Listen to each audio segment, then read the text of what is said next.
हिंदी व्याकरण की शरण में जाकर देखें तो राधे राधे का मतलब ये भी है कि भोलेनाथ हमें राह दे, राह दे। राधे पुरुष लिंग शब्द है और राधा स्त्रीलिंग, लेकिन वेद में लिंग भेद का वर्णन नहीं मिलता, केवल ईश्वर ही सब कुछ है। शिव ही अर्धनारीश्वर रूप में आधे पुरुष और आधे स्त्री है। दुर्गा सप्तशती के अनुसार राधा कृष्ण का जन्म सृष्टि या दुनिया का पहला लिंग परिवर्तन प्रयोग था। काली तंत्र रहस्य ग्रंथ के मुताबिक भगवान शिव राधा रूप में और देवी शक्ति श्री कृष्ण रूप में अवतरित हुई। धारा को उलट दो तो राधा बन जाएगी, पर क्या ये इतना सरल है? शायद नहीं, क्योंकि धारा तो सतत प्रवाहमान रहती है। धारा के संग बहना सरल है, उसके विपरीत बहना कठिन है। धारा यानी भक्ति की धारा, ज्ञान गंगा भी कह सकते हैं। गंगा अवतरण भगीरथ प्रयास से ही संभव हुआ था। भक्ति धारा का अवतरण भी चित्त वृत्ति को निर्मल करने के बाद ही होता है। मन चंगा होगा तभी तो कठोती में गंगा के दर्शन होंगे। गंगा नीर के समान मन निर्मल होना चाहिए।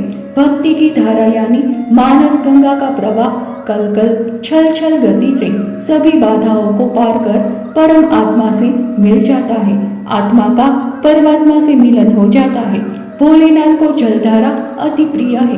धारा को राधा बनाने के लिए प्रेम आवश्यक है। ऐसा प्रेम जो अनंत हो, रोम रोम को संत बना दे।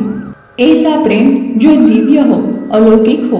हम भगवान से प्रेम करते हैं, उसमें भी स्वार्थ रहता है। मनोकामना पूरी हो, सुख शांति बनी रहे, सुख संपत्ति घर आवे, कष्ट मिटे तन का।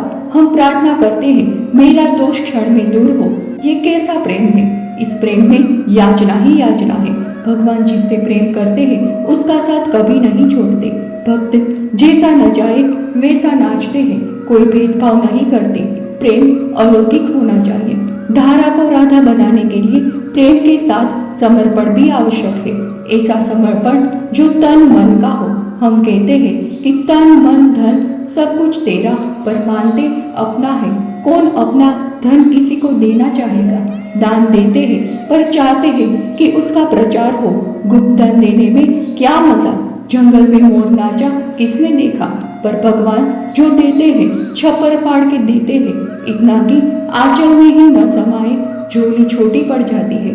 बिना मांगे मोती मिलते हैं। यह तब संभव होता है जब निष्काम भाव से भक्ति की जाए। संपूर्ण समर्पण ऐसा कि अस्तित्व ही समाप्त हो जाए, वैसा जैसे नदी के सागर से मिलने पर होता है। राधा का समर्पण ऐसा कि कृष्णमय हो गई। भक्ति का धारा का लक्ष्य राधा बनने में ही निहित है। ऐसी राधा जिसके नाम स्मरण से मोक्ष की प्राप्ति हो जाती है। कृष्ण की कहानी में राधा और मीरा दोनों ही दिलवर जानी है। एक प्रेम दीवानी है तो दूसरी कृष्ण दीवानी। दोनों ने कृष्ण को चाहा। अब बताओ भक्ति में क्या अंतर रह गया?